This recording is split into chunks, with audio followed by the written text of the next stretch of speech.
My name's Coco Kirkland. I'm turning 19 in a week and I live in Brighton. I had my first graphic novel published when I was 15 turning 16. It was published by Marcosia in 2019 and it became the best selling graphic novel on Drive Through Comics for about a week, I think. Yeah.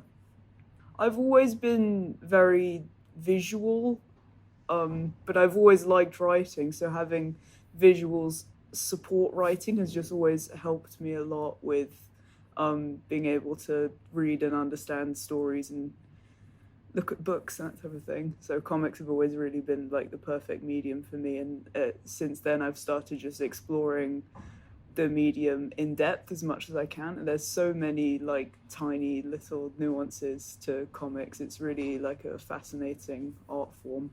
I've always been really into just visual mediums, and comics are the best visual medium to have in a book, I think. So I've been into comics since I was very very young. I've definitely been into illustration for ages, like since before I've been into the written word completely.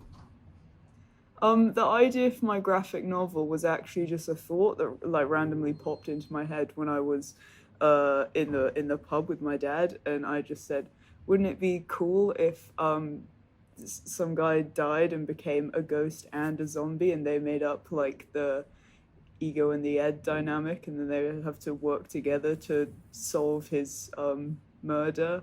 And if I hadn't said it out loud, I probably would have forgotten about the premise. Yeah.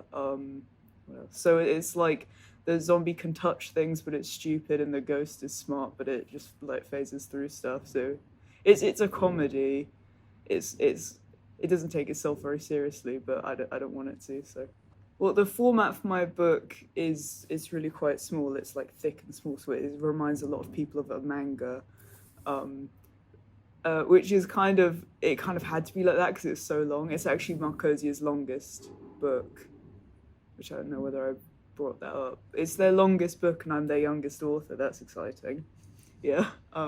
So the reason why it's printed so small like that is because of how long it is. If I'd done it in black and white, it would be fine. But I feel like comics in black and white are kind of a bit held back. I don't know. Color's just such an interesting part of illustration. I would hate to take it away, at least with like my art style and how I draw. I know lots of people really struggle to read comics, and I think you need to think about reading comics more like you're watching a film and you're just like trusting your brain to time each scene, because so many people get so used to reading text like print books, which are great.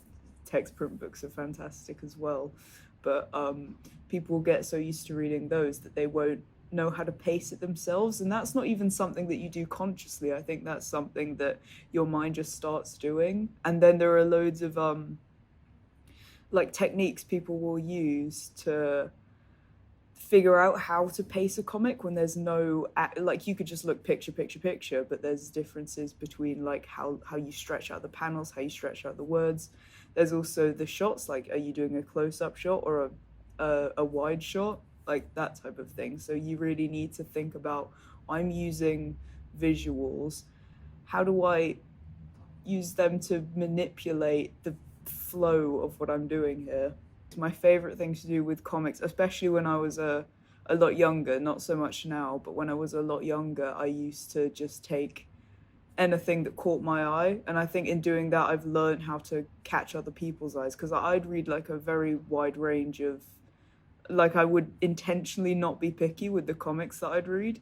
And I think that also resulted in me picking up quite a few comics that I wouldn't typically read, maybe some comics that aren't that good, and then I can mentally like criticize them. So I think having a very broad range of comics that you consume or whatever, like music, television, and then really focusing in on the good, the bad, and then specifically what you like is really how you fine tune the way that you see these things. My first book, Project Immortality, took me about a year to write and then another year to polish and negotiate with the publisher.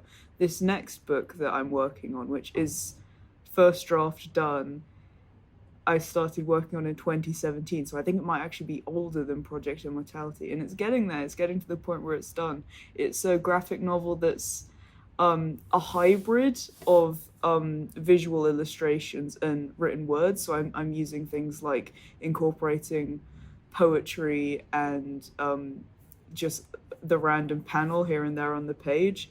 And I'm also involving a lot of puzzles in it. So I'm doing this stuff where a character will find a word search and the word search will be on the page for the reader to solve. And the book is set in Brighton, and it's about a group of teenagers going around Brighton solving a scavenger hunt. I have no idea when it's going to be out. It's probably going to be finished like within the next 2 years if I'm being generous, but I want to just get on with it at this point. It's a really fun project. I think the idea initially came from me wanting to, because obviously I love comics. I'd never do something that didn't have any drawing in it, but I think the idea was I wanted to write poetry. I think that's mainly what it was. So I was like, I'm going to do poetry and then add some illustrations to the side. But then it kind of started growing, and it was like, I want to add comic panels and I want to add puzzles, and then this thing. And then it started to become intertwined with the story. Like, that's how I got the idea to do something with a scavenger hunt, because I just had the idea where it's like, okay, well, I've got poems, I've got prose, pictures and comic panels. How about newspaper clippings? Or how about word searches? And then it's just kind of spiraled from there, and it really like expanded, and now I'm reeling it in. It's really quite exciting, but it's quite a lot to take on if I'm honest. Coming along to one of these sessions will really help with just being in a creative environment. Like I was talking about in the pub with my dad, I would have forgotten if I hadn't brought it up. So being in a creative environment where you can bounce things off of each other is the ideal way to get that idea in your head that you are willing to stick with and do a page or two every night. I guess it's just, the main thing is no one's going to judge what you're doing except for you. So you kind of need to snap yourself out of it and be like, no, this is just me doing what I want to do, and that's the end of it.